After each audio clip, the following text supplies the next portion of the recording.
In 2025, US GDP grew at 2.2%, which sounds about average, but growth in the first half of the year was just 0.1% when you remove the impact from data center expansion. So the economy was flat without it, and data centers and AI infrastructure are carrying the entire weight of our GDP right now. And 70% of the memory that's produced this year is going directly into those data centers. So when you take a step back and you see that the demand is only picking up while the supply comes crashing down, that's where millionaires are made. Look, there are only 3 companies in the world that manufacture memory at scale, and 2 of them source nearly 2/3 of their helium from Qatar. And helium is required to produce memory chips.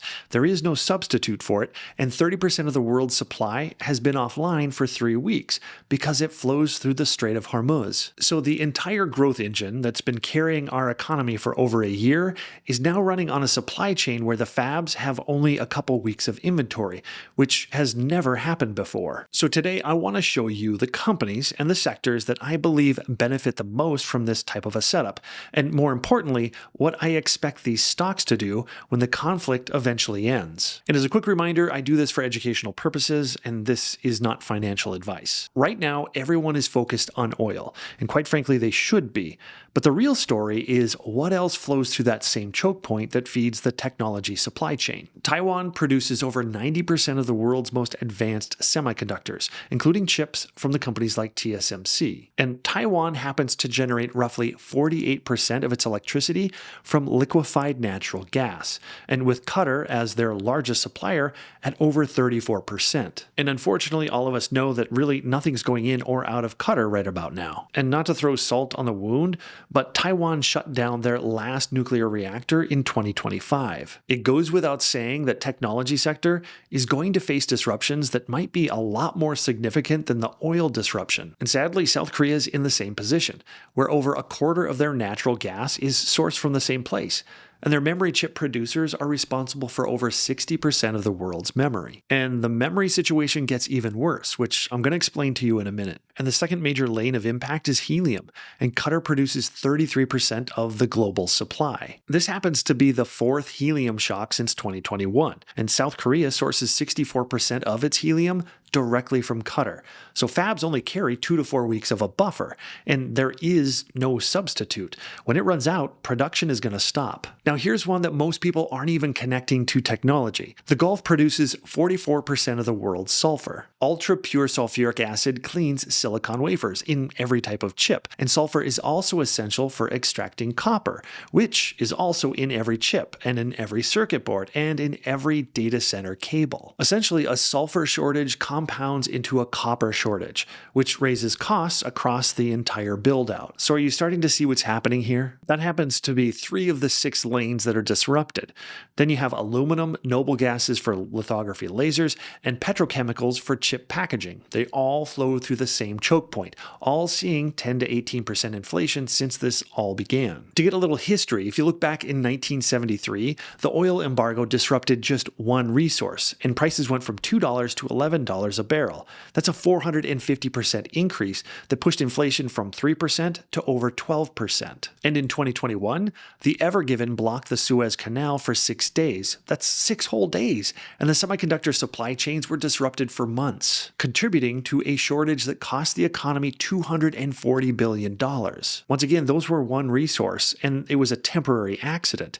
This is 6 lanes feeding the technology stack, and it's an active conflict. To wrap a bow on all this, DRAM and SSD prices are up 130% year over year, according to Gartner. The demand side was already completely maxed out before a single ship got blocked. And here's why. Until 3 weeks ago, OpenAI's Stargate project locked Samsung and SK Hynix into producing 900,000 DRAM wafers a month. That's 40% of global output committed to a single initiative. Then on March 6, Oracle and OpenAI completely scrapped their plans to expand it beyond the 1.2 gigawatts. And you would think that that frees up a lot of capacity, right? Because this should be a relief valve for the memory market. Well, it lasted all of about 48 hours. NVIDIA stepped in with a $150 million deposit and brokered a deal for Meta to absorb that exact capacity. The demand didn't disappear, it just flipped over to someone new. Right now, the high bandwidth memory, or HBM, that AI servers require consumes 20% of wafer capacity, but it only produces 8% of the actual bits. So every HBM chip takes 4 times the manufacturing intensity of a standard memory chip. SK Hynix and Micron both have completely pre-sold their entire 2026 output, and Micron has already shifted entirely away from consumer memory to focus specifically on data centers, and they just posted their highest gross margins in company history at 75%. The available supply is going to be significantly less than what everyone had planned for, and that means that everything from AI servers to consumer electronics to the data center build-out itself is going to be constrained, all because they all depend on memory. So where exactly do you position yourself? Well, history tells us that during supply crunches, the biggest winners aren't always the companies that are making the headlines. Instead, they're the ones that control something scarce, or they benefit from the response to that shortage. To me, the first bucket is semiconductor equipment.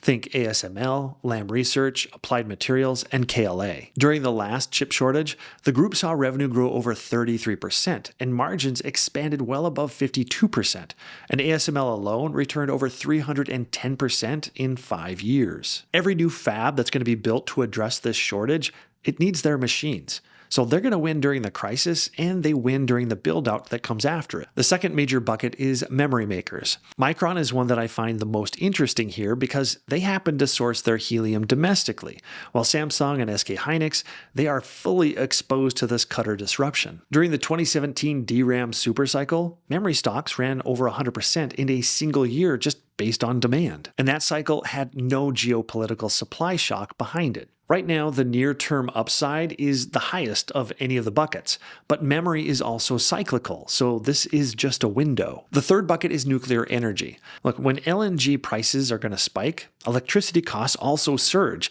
but nuclear operators have a fixed fuel cost, so that means everything from here on is just pure margin. Just look at Constellation Energy, which has 21 reactors and is up over 430% since their 2022 spinoff. And Vistra is up nearly 700% over 5 years. And this is exactly why Microsoft, Google, and Amazon, they're all signing nuclear power purchase agreements for their data centers right now. They need baseload power that isn't vulnerable to what's happening in the Strait of Hormuz. Now onto the fourth bucket, which happens to be copper. There's a structural deficit of over 330,000 tons, and new mines take 7 to 10 years to bring online. Copper is in every chip, every circuit board, and every data center cable, and the COPX ETF has returned over 86% in the past 12 months. Now onto the fifth bucket, which is helium and industrial gas. Lind is the world's largest helium distributor, and JP Morgan just upgraded them on this shortage. In an allocation environment,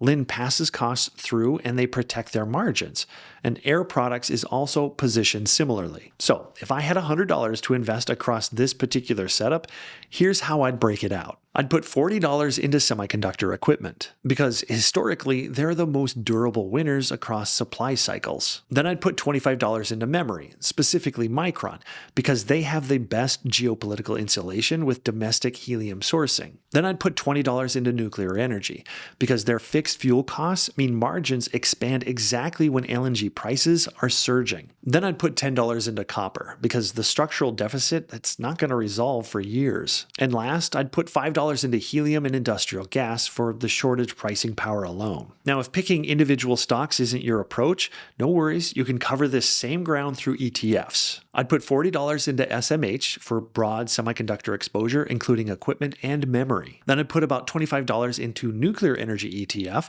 which holds Constellation Energy and Vistra. And of course, I'd keep the $15 in copper since it's already an ETF.